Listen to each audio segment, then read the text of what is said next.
Les bazoa roboté la bino siège. Eh baba qui le boya. Bazoa wana Albert Kakenza. Toujours c'est là-bas. Ba père bazoa baboto la bino siège. Baya ozo. RSC. Baya ozo. Et ça quand on a kimwenza. Siko bosan. Mais l'été zalit. Bon. Nous sommes dans le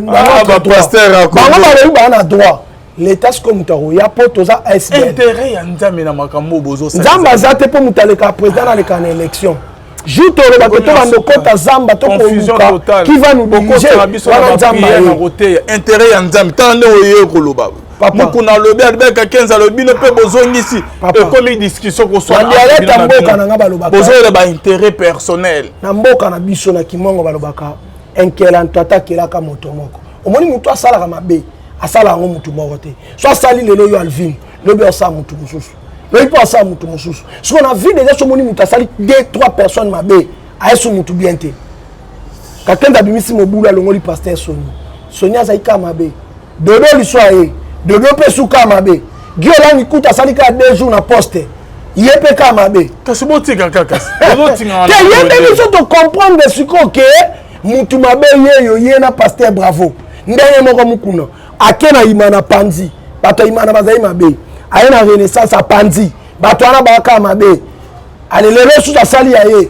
Tala papa. Batou mabe basala ramutu moko te za vie na bango. Son pouvoir a été déchiré. Son trône a été déchiré. Biso bato tcheke mafuta tolongol na mafuta wara. Ce sont des lois spirituelles. Alors pour ça, c'est terminé pour lui. Wana zani, bakomo nga batika vrai problème. Bala tissé salité.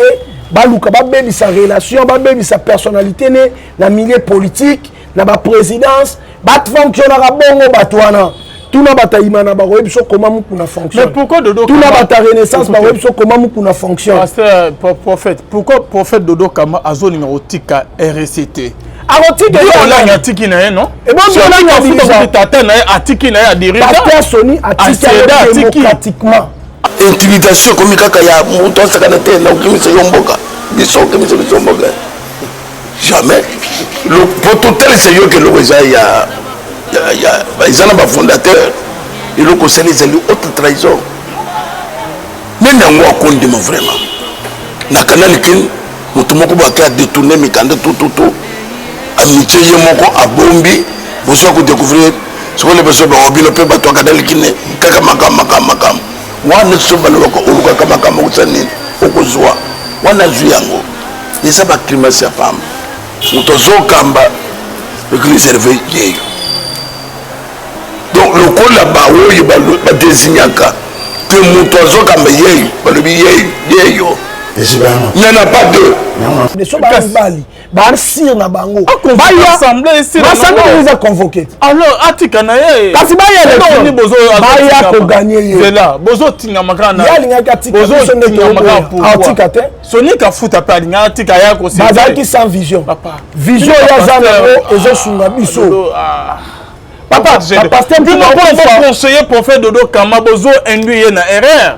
Ndeni mutala mandane. Bible zoloba rechercher la paix. Parce que bino verset ya Bible on besoin comprendre rechercher la paix avec tout respect à ma principe. Mais net makamo mo boulot ekoti. Mo boulot ça. Payant so ezali. Le Luka kimia quand même. Bande de jaloux. Oh là là. Content. Boluka kimia. Dodo Kama tika na ka place sango. Papa, je comprends problème ezali mutu mo wa dirija mabe. Ce que mutu mo wa ye quand na poste yo bana diriger, il fait tellement de bonnes choses. Ezangi so pongi. Et comme on luxo ba combat, et cotisio jalousie. Donc ba nous ateka un groupe déjà balam ki na tongo betolongoli intel. Papa balam ki na tongo betolongoli intel. Bozo sere ki bonzoto, ki moni mo eza intérêt ya nzambe na makambo ezani. Na losa qu'est-ce que vous gagnez derrière tout ça? Mais surtout tu document tout ça. Tu c'est là on va perdre en ça. On va diriger ça. Soni ka futa atiki. Giolang pa atiki mabeza. Giolang a dirigé ku tata. Parce que brayena na vira ke kabwe. Ce qui Dodo Kama atiki et là on est rechanger. Atika gote balobi RSC église na ete ba ko boto l'église te ba ko loba ke eloko esi ke bandaki bango te bango ne kanisa papa parce que ezaka ba grand na mboko bango ne ba ba démarche mikande bima ba reconnaître bino na l'état bazala ke belé ba ki banina ba ya te poani Est-ce que quelqu'un est plus grand que Coutinho dans ces pays? Dans le bien. Est-ce que Zelate, Yolobi va père, Moukoune est plus grand que Coutinho dans ces pays? Bangonde babandaki idée na bango. Bangola babandaki ba Coutinho bazala raté. Ba sodo bazala raté. Ba donc ba papa Jean Bosco bazala raté. Jean Bosco bazala kita. Lokuta. Papa Jean Bosco ba vidéo ezana net. Pas zolo balobi quand Kenza tika to vana na RC Kimia. Ozo tcha double à tout moment. Abandi sous double. Pena na émission. On pas qu'on y a près de dos. So quelqu'un a mon intérêt n'était quelqu'un a obsession sur mon boulot. Ce qu'on a tout nié. Ne dodo kama bo tingami na borango. To tingami ana mandat na. Bo to di ba père. Bo changer ba statut. Ba changer statut. Bo commissaire lo ko on est. Statut on va expliquer. Statut on pas ni ba olé là. Il pas ni ba olé là. On dirigeait ba tout pendant 18 ans. On peut mater par honneur. Et dodo kama sko asali ke boran e komi yayi. Comment yayi ndeni? Dodo Kambambe, et l'autre ils ont choix. Dodo a comment faire rêver Batou. Donc avec cet homme, on peut aller plus loin. Là, shalom, shalom, shalom. Un grand merci Nabino Nyostubozo la Nabiso de partout. Merci Nabaye Basute Nabiso. Excusez. Merci na pasteur Fezamisi à la bouche autorisée de l'Éternel depuis Zurich. Na filo mukoya motema ya Bivens de Homo depuis Londres pe na maman Gisèle. Luke le motema papa Emmanuel na Boston. Maman Mami Mbunga, depuis la Suisse, na maman Nabiso, prophétesse, sensu Kumbangu de l'église, Sycomore de vie na Allemagne. Bonzambe, na Bonzambe, Lola, Ezofuta, Simana Toya Kolobake Nzama Boeto Kwaye, Liso soit finalement Sazo Saïla Biso, toujours na cadre pour informer, bino, Lolo Tokolobani Tokosoyani, Minya Kosolo les Ali, na moment où Kenazo Bete la Bino Lisolo, et dans l'équipe, avec Mukuna, Albert Kakenza, Papa Ejiba, Banan, équipe, il y a RSC Moussous, il y a Mukuna, Albert Kakenza, Bazoya Kobotola, Prophète Dodo Kamba, siège, il y a RSC. Donc, Bitumbe, comme il y a un niveau Moussous, Togo Solo Masolongo, mais il me soit le rien que la vérité. Arrivé, il y a Pasteur Charles Bosra Bameko, Bandeko Bazoto na programme, arrivé, naye, programme Ekopé Sama. Bandeko babengi papa koyamba jour nini ekozala wapi bona boy place nini église ezali place nini église ezali na Kinshasa. En fait adresse ezwami, la bonne nouvelle vient de tomber. Borozo adresse eskani église la bonne sémence ekozala na Kinshasa.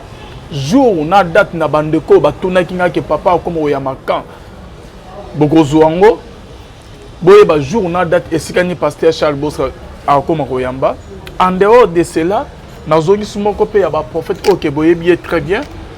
To banana ba masolo yo a prophétiser pe ba makambo belende na zongi se na émission a meke mpe koloba makambo ya sala net ke ba prédiction accomplissement nango et bo partager vidéo bo a toujours connecté minya kosolo ezali to zana prophète Gédéon Bekanga. Shalom papa. Shalom papa vie. Bon ça va? Oui, je vais bien par la grâce de Dieu. Le loba na bande bazolanda. Nous avons aux occasions Rolanda biso Nzambe à Israël, Nzambe à Abraham, à Isaac et à Jacob à Pambola.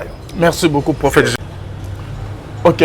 Prophète par rapport il y a ba prophétie hein et dans moi ebele mais mbote quand même na bande obamuna okala. Na pesi mbote na ba famille nyonso na bande ko nyonso o ba ozwa suli bakuma na Rolanda biso vraiment Nzambe à Pambola bango. En tout cas, merci beaucoup, prophète Gédéon Bekanga. Tokoti na masolo ya émission na biso avant que tokoti na ba masolo muso papa. To mona na kala. Tokoti na ane ya sika. Église Yankolo, église des réveils et lekindengeni na 2023 bilan non ezaki ni lecture ni noko sala. Bon, église du réveil est en bonne et due forme. Ndenge archevêque général Dodo Kambazo Kambango, ils ont est vraiment bien, très bien. Sauf que au Monique, le Congo, tu as la culture moko.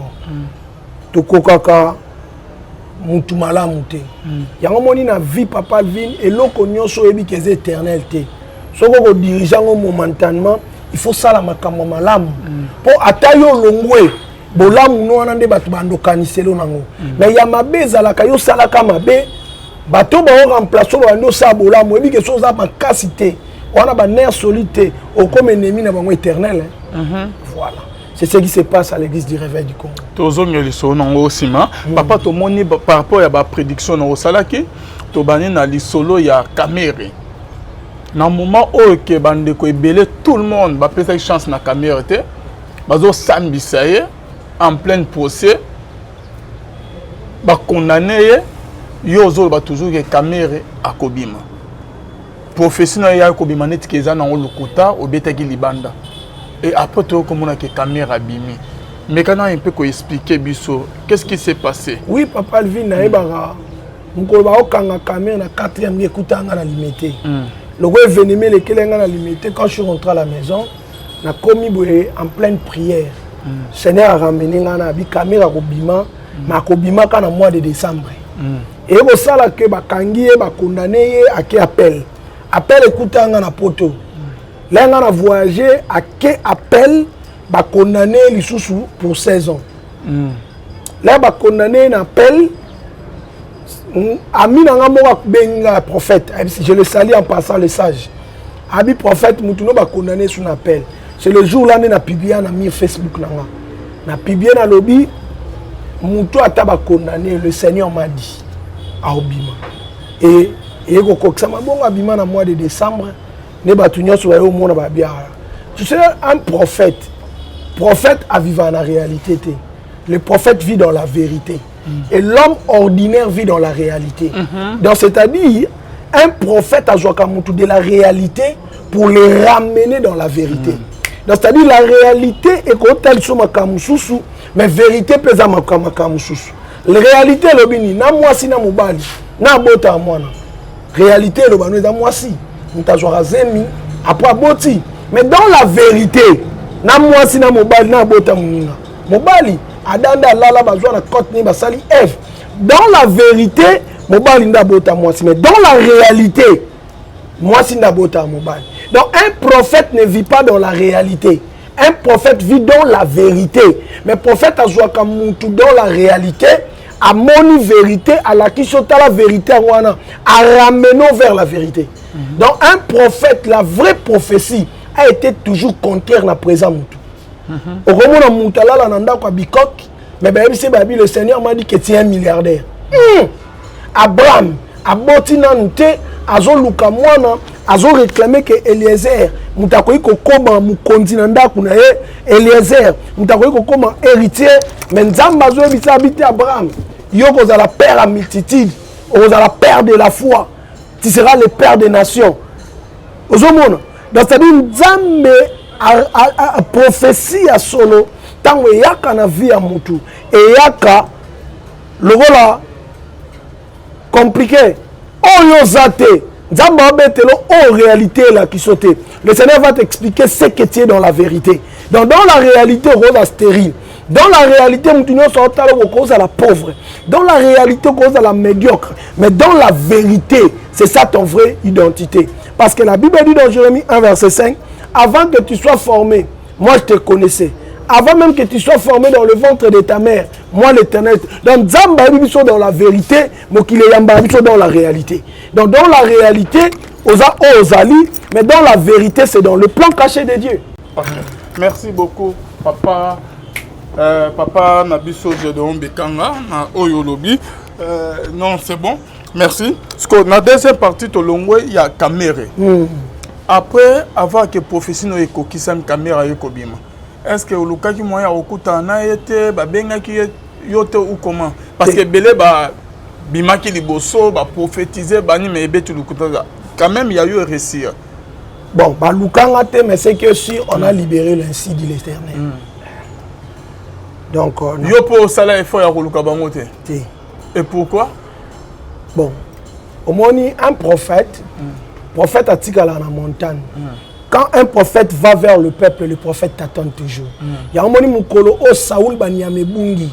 Abiba qui consulté Samuel n'a pas tâtonné.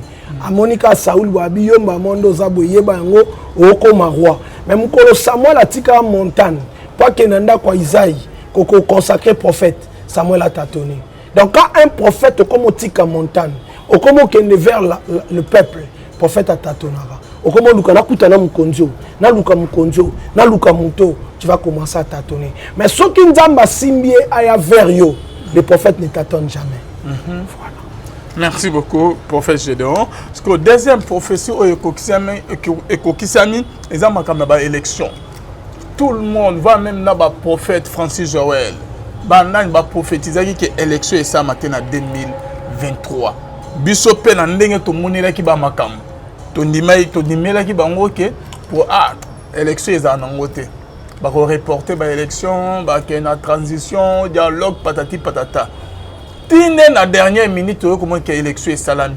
Mais au prophétisant qui ont bien avant, un an avant tout, bah moi et belé avant.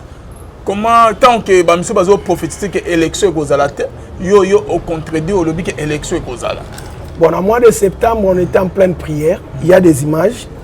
Le 13 septembre, si je n'oublie pas, pendant que je prêchais, na moni drapeau mboke bimi. Et pendant que na vision na mona drapeau mboke, le kolo ebisinga ke élection et ko salama. Et lorsque l'élection est au salama, et que la élection moko, et que le canal légèreté moko, on a le kate. Et j'avais prédit cela, n'abay que l'élection est au salama, mais et que la élection moko, et que la légèreté, et que la un peu de désordre, c'est-à-dire c'est bon on est dans sakola qui peut élection kakandenge nzamba lobaki, mais élection quand même est salami. Donc, on a lobby qu'un prophète ne vit pas dans la réalité. Un prophète vit dans la vérité. Un prophète ne peut pas être sentimental. Un prophète manipulateur. Un prophète doit rester dans l'insidi. C'est-à-dire, prophète à sa colère, pour moi, que l'Ikamou est pesé déjà pacha. Et d'ailleurs, il faut savoir une chose, papa. Le Dieu de la Bible ne vit pas dans la majorité. Dieu aime la minorité. Au moins, l'Ikamou batubaondi matewana. Nzambe a permis que salama bongo pour batubandi make. Il est réellement Dieu. Et ça pena yenzambe mutasali. Yango oromona bana Israël. Pendant que Nzambe a coûté na Gédéon, azotu na Gédéon que soit 22 000 hommes pour libérer Israël. Le Seigneur a compris habité de boleke belé jusqu'à ce que bakitina 300 personnes. Na 300 personnes Nzamba s'est levé. Maintenant je peux libérer Israël. Pourquoi Nzamba ça la bon de père que Moutoua Lobake, c'est par mon énergie, c'est par ma force, c'est par mon intelligence de réussir. Voilà pourquoi un prophète ne vit pas dans la réalité, dans la réalité, mais le prophète vit dans la vérité. C'est-à-dire prophète à mon akaloba batunyo sauté. C'est-à-dire batunyo sauté bleu, mais prophète a bien jaune. Voilà pourquoi j'ai dit que pendant que tout le monde pourrait prophétiser que l'élection est athée, qu'il y a une transition, moi Dieu m'a dit. Et moi, à mon tour, le Seigneur ne m'a pas dit ça. Dieu m'a dit que l'élection kozala, que l'élection est salami. Nandenga sakola ke ekole kana légèreté, na sakola kango ekole kana légèreté kozana pe ba désordre mais élection est kosalama. Et yangwana est salami. En tout cas, merci beaucoup, pasteur Gédéon Bekanga. Et lorsque Salami, après l'élection Salami, Oyo Kolobake, beaucoup petite précision, mon source n'est que c'est déroulé. Oui, mais l'élection, on a expliqué que le président Roleka. Puis, na souki soit na te, na loba que Nzamba tal singa na parole de connaissance na ko en plein live via Facebook. Les images aussi sont là. Na pesi na prophétie na parole de connaissance que Nzamba singa quand on voit plus de 60%. J'étais vraiment incité par les gens et aujourd'hui. N'habite au connaître l'élection qu'on n'a jamais connu et c'est bizarre. Et le chef de l'État va réussir à rejoindre au plus de 60%. Et c'est là, c'est accompli ainsi. En tout cas. Voilà. Merci beaucoup, prophète Gédéon Bekanga. Donc, qu'est-ce qu'on a au Tosala Iba émission, on a été insulté. Makam ya pasteur Bostra. Tosala on a bandela, ba fingi biso, ba seki biso, to finga maki vraiment sérieusement. Yo lobi ke o lakela ki kutu ba o baba na côté mais pasteur Bostra o lakela ki bango mabe. O lobi ke Bostra nzama kolongisa ye pe ba condamné été. To moni pe lelo ba condamné papa te. Ba kangi été o lobi ka kota prison te a kozongela musana lelo pa zongeli musala na ye. Je bénis seulement le Seigneur pour te dire que papa vit. Kongola za mutema mabe. Vous savez, aujourd'hui, quand tous ces voilés va faster, le pasteur Boss a fait un grand travail. Il est en train de bâtir un grand travail. Il a honoré, tout Congolais doit être fier de lui. Et à chacun sa grâce. Oui, mais Josué 1-1. Josué, fils de Nun, serviteur de Moïse. Moi, le Seigneur, j'étais avec Moïse. Aujourd'hui, je suis avec toi. Et bien, Latini. Nzamba tambola ka papa Alvin. Nazaki na Moïse na Josué. Donc, Nzambe la Bible, soko pambola muninga musu na koyoka jalousie. Pour un jour, à Moïse, à papa Josué. Donc, Nzambe le ko salo bolam, au somi na pango. Nzamba bénir yo, au somi mituka. Mais sache-le, mon tour viendra. Yango mon Nzamba tangi beno. Nazaki na Moïse, le nazana yo. Nzamba weko tambola na batu ndenge mutema ne lingi. Mutu ayebi Nzamba solo. Mutu ayamba Nzamba solo. Il faut supportaka, à glorifiaka, à adoraka Nzambe pour le bonheur des autres. Donc c'est-à-dire ça c'est son temps. Bon téléma bo empêcher. Là nga na yoki makamwane bandi. Là olobi na nga papa il faut des missions. Na ça les missions na yo.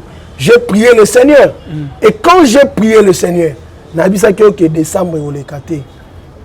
Et loko moko kobima akozala condamné te akobima ngakuna mona mutu obenga nga pasteur oza prophète alukuta po justice akopoto et kokana ba justice na Kinshasa te ali kama bongo mutu akobika te ngabi wana yo mutu oloba mais Nzamba zoti na Moïse pas Pharaon abisi Moïse que j'en désirais le cœur de Pharaon, c'est-à-dire Nzamba muta manipula mitema soka le misi mutema le misi soit comme si ma casse.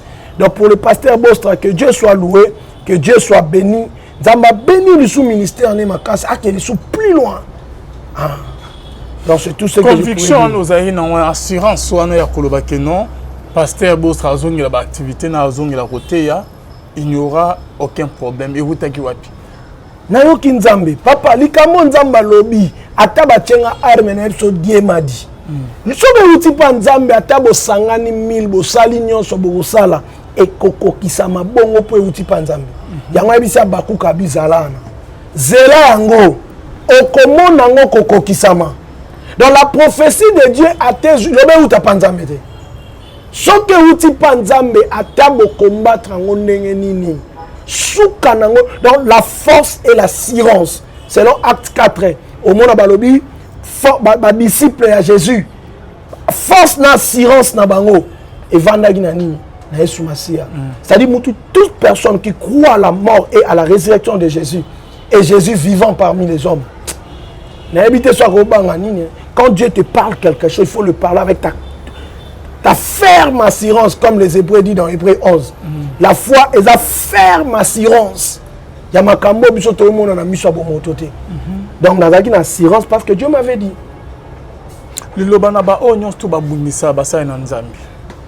Te ba osala musala pamba ko bundisa musala Nzambe eza pasi pona yo o resire parce que Nzambe mutabenga ye omoni garçon Joseph azwa des promesses na promesse à liboso ya Nzambe alali na butu aloti betoile fukamele ba matiti fukamele mais papa ne pe na kolinge mingi azwe lamba pesa et lamba papa ba botola me bandoto ba ko botola te. Pour dire ceci, et l'autre est utile maboko à battre. Pour combattre, si on a 10 francs par nous, bakoya par nous, papa vient koyamba sous prophète Gédéon. Ata ende ni koyamba kete. Ko pesa ke pe logo te, bako casser logo nyonso bénéficier pas battre. Mais logo uta pa Nzambe. O kasangonde. Tout à fait. O kasangonde ni. Joseph bako botole bilamba, mais accomplissement ba songe, nani wa botolo. Pour te dire tout simplement, bofinga basala Nzambe, o sala ba complot. O sala nyonso le kole uta pa Nzambe musala pou ya punda.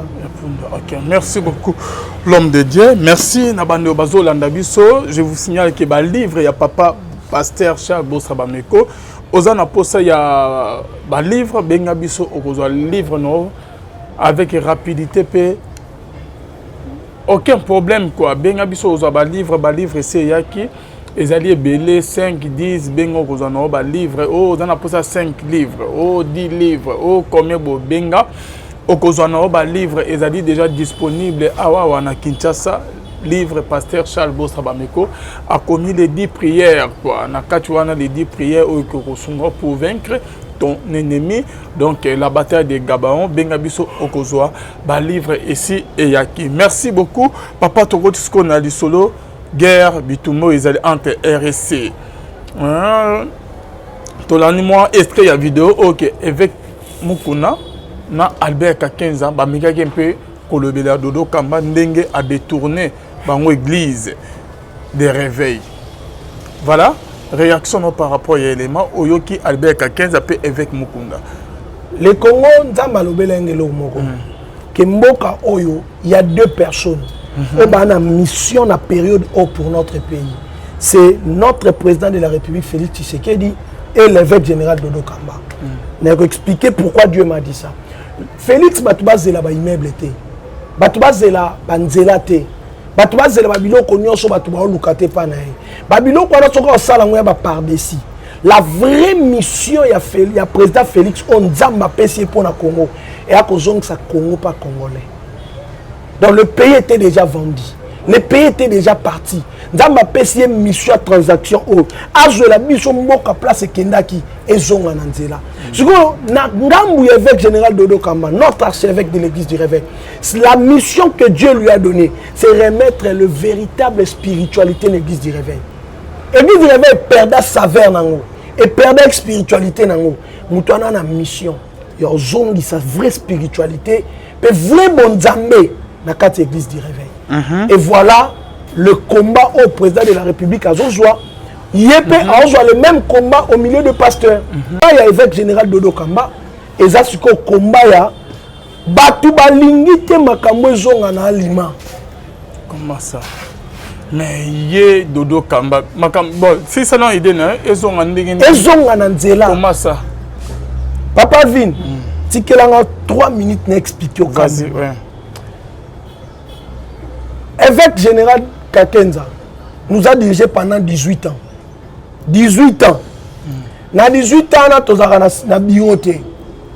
Na 18 ans, on a évêque général Kakenza. Ce qu'on a besoin de documents. Au bien, on a pareil. Moutabiso, on a l'impression lemba, ton a ma tête. On a dit document. Au Pessimbo, on a fumé chako sa joie scène à Pessio. Na évêque général Kakenza. Bayambela biso, batabamanki, on a célébré Bangoboui. Na évêque général Kakenza. Tozoa kota ya seni. Biso d'ailleurs parce qu'ils ont mis na lobango mbale belé na ba réseaux sociaux mbale belé na ba TV kota ya Corneille Nanga o le laza na rébellion o le lazo trahir mboko yo nani apesa Corneille Nanga chance à diriger seni c'est l'évêque général Kakenza pour ezaka kota église de réveil mutu fallait aleka na compte église du réveil ezaka pasteur Kiziamina ba yoka pasteur Kiziamina mutema mabe bah Jum tout ben infiltré quand on n'était pas de notre il n'était pas le nôtre il n'était pas dans l'église du réveil mais bah Jum côté on a pesa kaka groupe ba papa on ba papa on a diriger biso ba sali biso boye ba service à ba aner ko la biso l'église to foutera par mois ko fouta aner chaque mois ko fouta commune ko fouta mais lorsque l'évêque général l'archevêque Dodo Kamba a joué église du réveil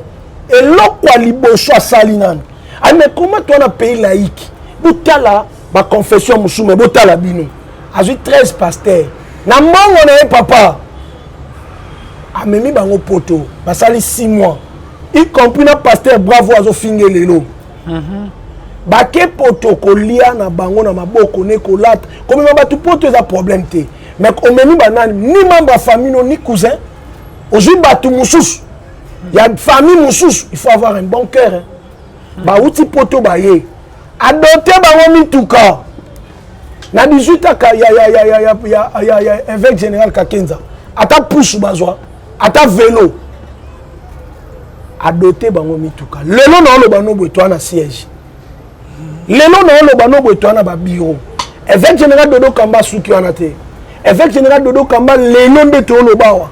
A proposé pasteur to comme à niveau soko beli église du réveil zo en charge tous les pasteurs a fondé sur ba compte bancaire soko ligno voyager on a besoin visa pour nani ba sango ba kena na facilité bisoté wana ba lit ya ba valeur ya mi ba le so kufi RSC muté kundao dans le long na abo so na kufi na évêque général Dodo Kamba c'est l'RSC ndé kunda l'église du réveil du Congo mais bango ba na ba initiative wana te na ye kaka lelo nde to komi na place oyo est-ce que yebi ke na ebité congolais ndé to mona makamu évêque général Dodo Kamba na minute oyo papa sona ba mboka musufa azwa primo ko ya remerciement tout na pona ni na ba confession religieuse en mboko deux confessions minene na tanga kombote ba boya ke élection salamati ba boya ke élection mais mutu ano zo mona biso ba pasteur ba finga soka te escroquer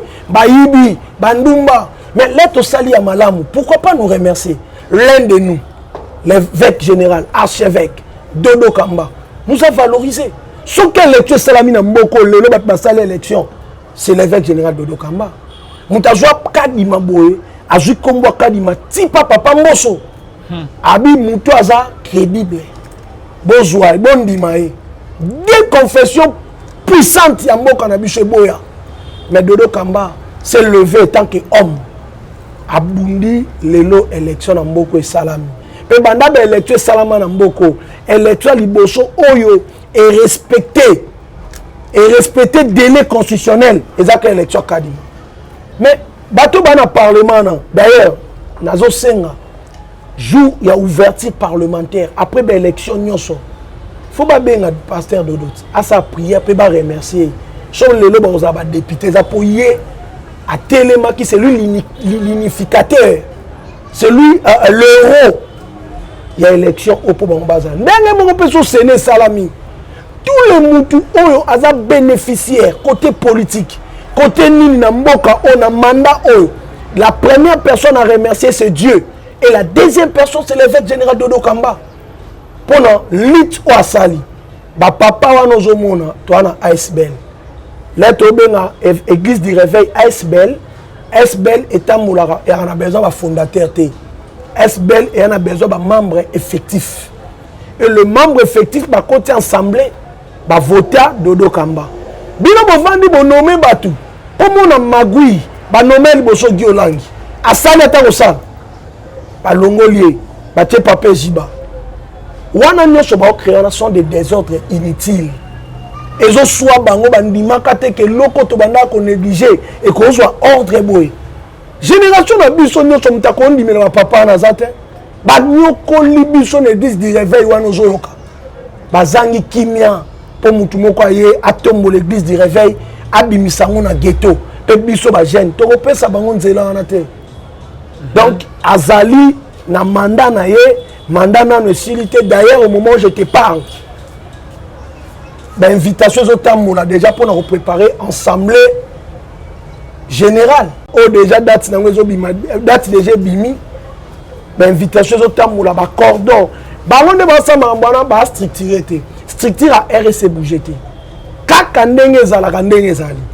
ba papa wana sont de mécontents pasi na bango ezali ba mesana na ba désordre de temps o wana mususu ake imana apandi imana aye renaissance apandi renaissance somi na imana zali na réseau bo renaissance peut se panza no ebi baza ba semer de trouble partout bango baza ba papa na komo na bango trouble komo na bango cupidité bazo bundisa mwana mobali wana parce que mwana mobali wana azo sala lutte moko noble voilà.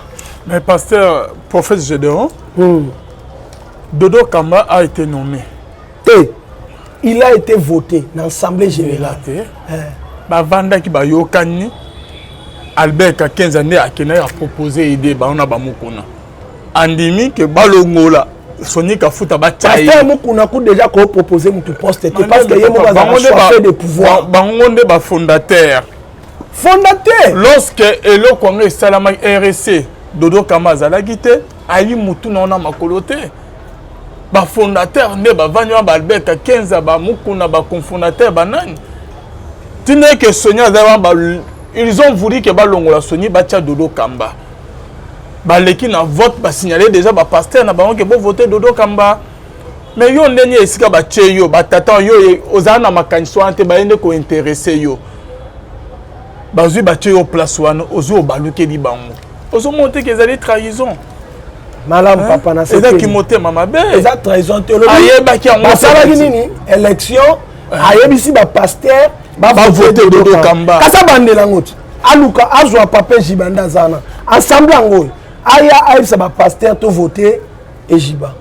Mais ndenge nini kasi Dodo Kamba ye place ba tcheye accueilli a changé mikanda a changé structure a changé statut a changé ngo papa a changé statut nga munazo yo et yebanit nacha statut a changé tout n'a pourquoi bon changer point 5 bon 5 que nous retourne Dodo Ka OK nous retourne Albert ka 15 ans na mukuna ba o ba tcheye ba tata wana ba Sony ka fuka ba onyo stu baza wana ba sangani baza bomoko mais Dodo Kamba balukeli bango émission tout ça batindenga eleme za wana oui que Dodo Kamba ke a changer statut na idée ni na makanisi nini tikelanga tana loba sans qu'il a informé ba père na voilà ba père wana oyo benga ba père na loi ya mboka na biso document auto evraka nango église du réveil to evraka na document ya ASBL, association sans but lucratif. Donc, ce qui te couvre, bon, même Yesu, habite au Pesa César, ou César, Nzambe, ou Nzambe. César, c'est la loi. Que dit la loi, il y a ASBL, l'article 4. Loi, il y a ASBL et lobby. L'ASBL est composé de membres effectifs. C'est-à-dire, Bakamba biso na kata statut na biso kuto ba père fondateur. Par rapport il y a la loi de la République il y a ASBL ezo bala na te. Et pourquoi il a changé ça na conformément à la loi? Non, il a informé bon avant qu'il a changé. Non. Dodo Kamba. Mais ils étaient informés non? Non, ils n'étaient pas informés tout l'année élément non parce qu'ils informés te ba bengi Dodo Kamba ko talbi ya na voyage ayibi makamwana te. Le rôle que zongi son ndenge ezalaki sangisani soki ensemble bon Dodo Kamba boyi. Le rôle de notre président, le président de l'ASBL aya kanda fungoli ensemble. Oh ekole kana kati ba membre effectif net au voté. Est-ce que je salue l'un des cofondateurs pasteur Baolim Mapasa. Je le salue qu'il soit béni au nom de Dieu tout puissant. Pasteur Baolim est l'un des cofondateurs. Il est aussi contre que statut to modifié. Mais Akima étant que Moutana Moli Mwanzambe, il a participé dans l'Assemblée. Mais là, il y a tombé le beau quoi boy.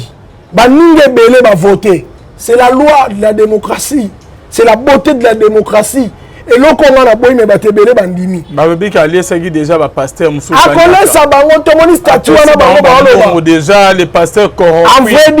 En vrai dire, na une seule vérité. Ba o bandima qui va changer statut, ba tari ba pasteur mo corrompu. Papa nanga. Ba essaye bango kanyaka. Congo bandi na Kasavubu na Lumumba te. Avant Kasavubu na Lumumba Congo existait. Mais la loi ba une opportunité administrativement bangonde ba komi banani ba premier président Congo. Église du réveil ba ine ba papa Vernon, ba papa Nkelani. Bangonde ba bandi église oyo. Ba muzadi na bala. Likambo ba toute la tolo ya ba père. Eza makambo ba 2003 awa, 2003. Ba jui document obiso ba père. Soki bango ba mi benga ba père, tamboliko comme benga na. Papa, mais tout ça pour noter. Bon, dis-moi quand même que Dodo Kamba trahi ma père. A trahi mon père. D'ailleurs, là on benga ma père, tous en église. On est sur l'église, t'es à SBL. Mon qu'on a lobby que Dodo Kamba mouke comme élection. Et comme nous avons un président. Nous avons un président. Donc, à comment jouer trafic d'influence? Nous avons un président. Donc, Tata Moukobo Albert 15 Dodo Kamba Yebseke na Kim Somboko yo. Wana Riz. Bango vidéo na publié. Nani selo moko ekamuso. Pasteur Kakenda loba na TV ke ba pesa 5 millions aboyat. Olanda vidéo wana te. Pamela millions so ba ba lukuta. 5 millions de dollars. D'abord, évêque, moko archevêque Dodo Kamba. A 5 millions. il y a ça Albert Kankenza. Mais Kankenza loba na ba TV, et ça na ba vidéo qui va payer 5 millions de dollars à Boya pour te dire que sont des experts dans des montages et dans des mensonges. Pour les amis, bah comme on a bâti un vrai problème, bah là tu sais salité, bah Luka bah baby sa relation, bah baby sa personnalité né dans le milieu politique, dans la présidence, bah fonctionnera bongo bah toi tout na bataïma na ba web so comment mukuna fonctionne. Mais pourquoi Dodo tout na bata renaissance ba web so comment mukuna fonctionne. Pasteur prophète, pourquoi prophète Dodo Kama azoni ngotika RCT? Arotika ya atiki na ye non? Et bon on a futa tata na ye atiki na ye a dirigeant. Pasteur Sony atiki démocratiquement. Alors l'équipe élection. Alors pourquoi prophète Dodo Kama azolinga assemblée te ki pour natik Sony ka futa pe azana na mandat de quand convoqué c'est ça qui était on convoqué assemblée so ba bali ba sir na bango ba ya assemblée sir na assemblée les a convoqué alors atika na ye kasi ba ya élection ba ya ko gagner c'est là bozo tinga makana ya linga katika bozo tinga makana pour atika te Sony ka futa pe linga atika ya ko c'est bazaki qui sans vision vision ya zana ezo sunga biso Papa, pasteur tu n'as conseiller prophète Dodo Kama bozo induire na erreur. Ndeni mutala mandane. Bible zoloba, rechercher la paix. Parce que bino bi verset ya Bible on bozo comprendre rechercher la paix avec tout respect à ma principe. Mais net makamo mo boulot ekoti. Mo boulot ça. Payance ezali. Le Luka kimia quand même. Bande de jaloux. Oh là là. Content. Luka kimia. Dodo Kama tika na ka place sango. Papa intérêt ni ozo gagner. Et l'on connaît aussi que ça perpétuité te pona yo. So ba pesi opportunité de diriger bato. Diriger bango na mutema malamu, salama kama malamu, pour to zate ba kanisa kayo. Siko problème ezali mutu mo wa diriger mabe. Siko mutu mo wa ye kana poste yo bana diriger, il fait tellement de bonnes choses. Ezangi so pongi. Et comme on so ba combat, et quand ici jalousie. Donc nous sommes là, on est en train de respecter le principe Tokotika la bongo na évêque général Dodo Kamba. L'évêque général Dodo Kamba est là jusqu'après son mandat. Assemblée de Dieu a convoqué. D'ici là, il y a une assemblée générale. Il y a un mécontentement na bango, toyo kabango et on le règle comme ça. Mais nous avons un groupe déjà qui n'a pas de intel. Balamki na tongo telongole intel. Bozo sere ki bonzoto ki moni moza intérêt ya nzambe na makambo ezani. Na lobi kuna nzamba za intérêt ya nzambe bitumbo boza nango.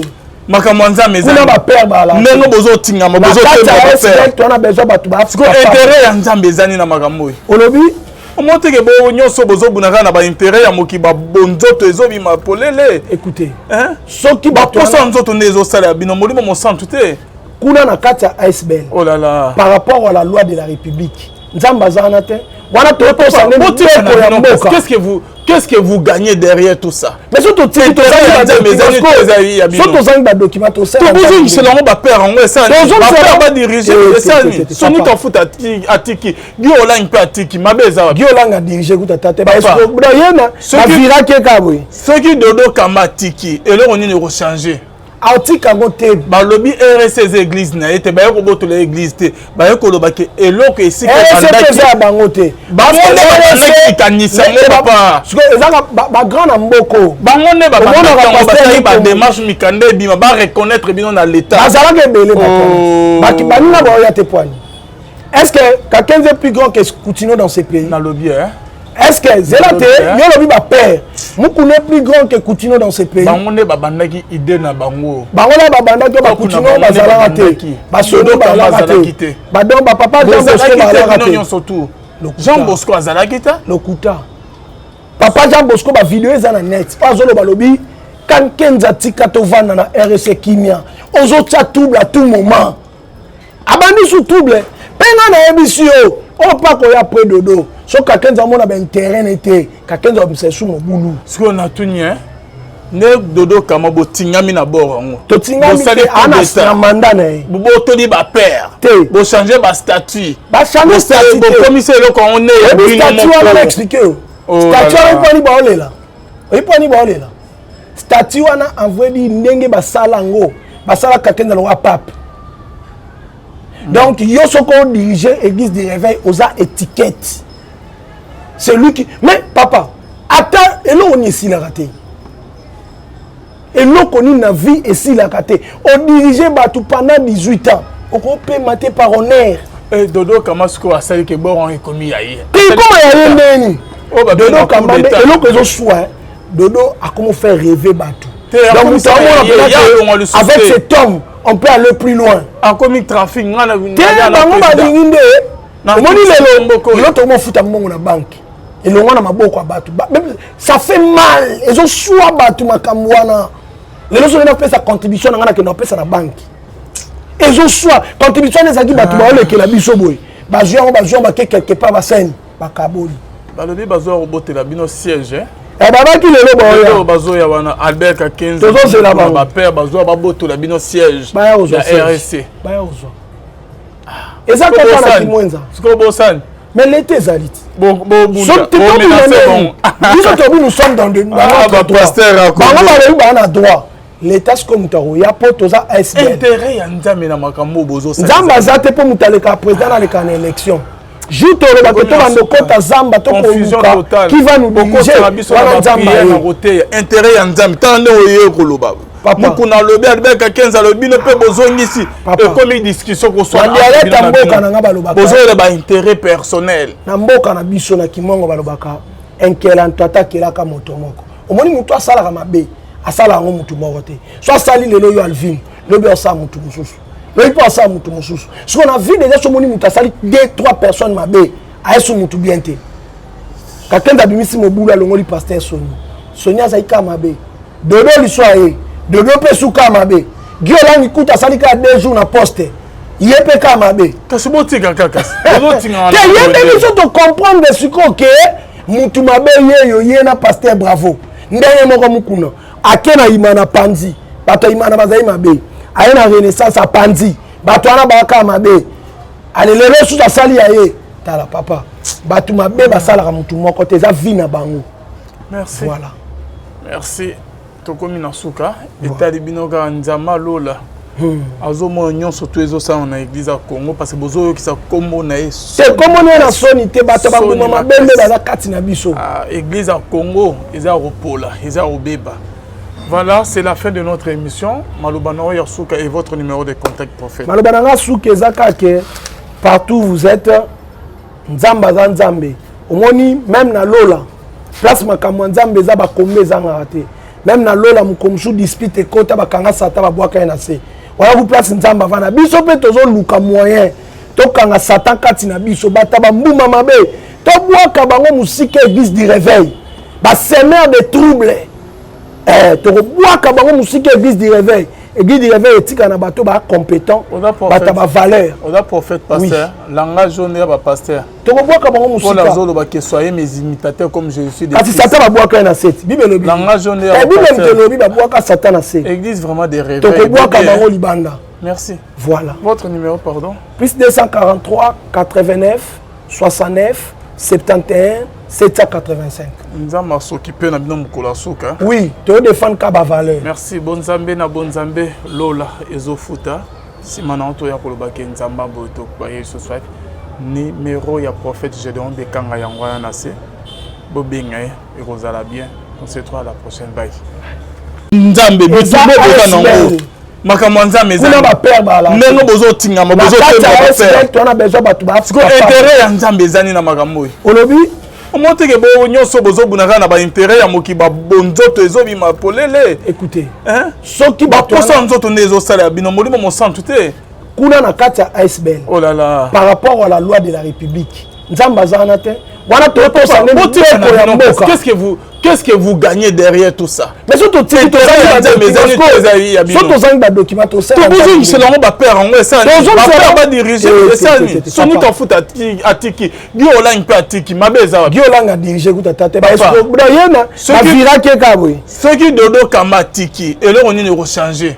aotika ngo te balobi RSS église na ete ba ko boto l'église te ba ko loba ke eloko esika bandaki ya bango te bandaki kanisa papa parce que ezaka ba grand na mboko bango ne ba ba démarche mikande bima ba reconnaître bino na l'état bazalaka ebele baki banina ba ya te poani.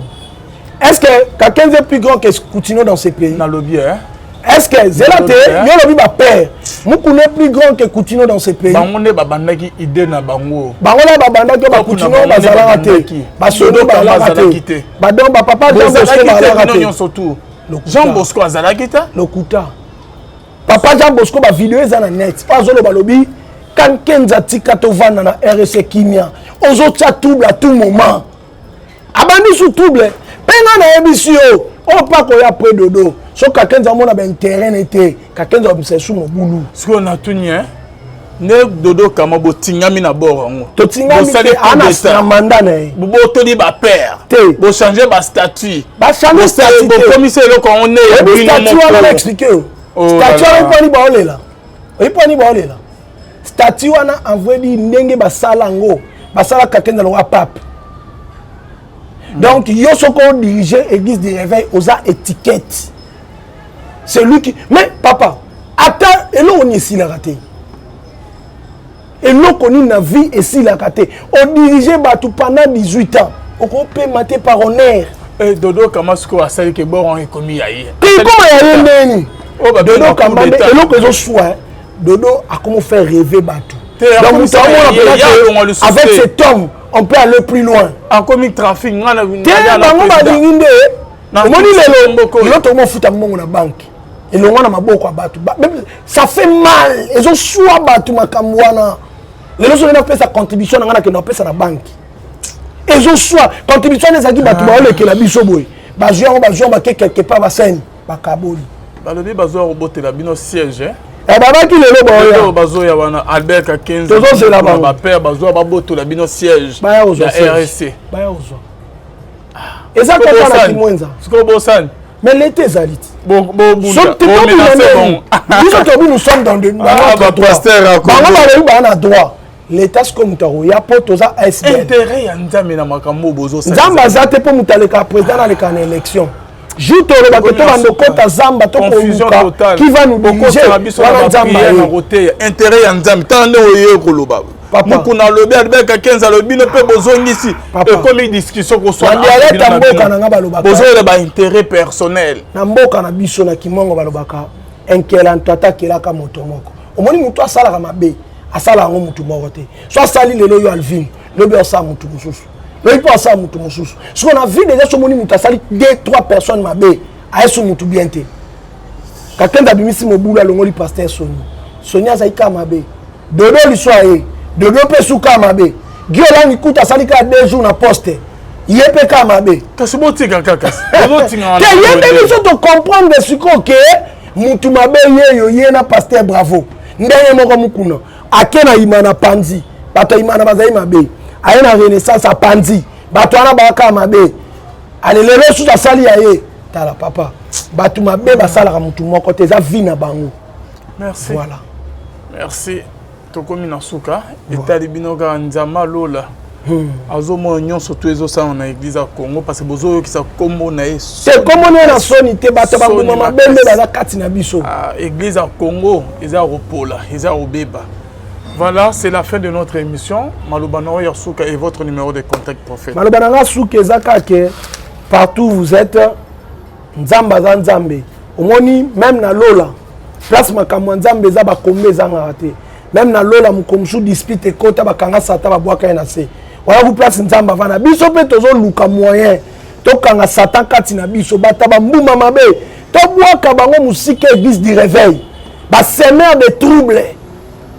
To bwaka bango musika église du réveil. Église du réveil etika na bato ba compétent, bata ba valeur. On a prophète pasteur, langage jaune ba pasteur. To bwaka bango musika. Pour la zolo ba que soyez mes imitateurs comme je suis. Kasi satan ba bwaka na set. Bible lobi. Langage jaune ba pasteur. Bible lobi ba bwaka satan na set. Église vraiment des réveils. To bwaka bango libanda. Merci. Voilà. Votre numéro pardon. Plus 243 89 69 71 785.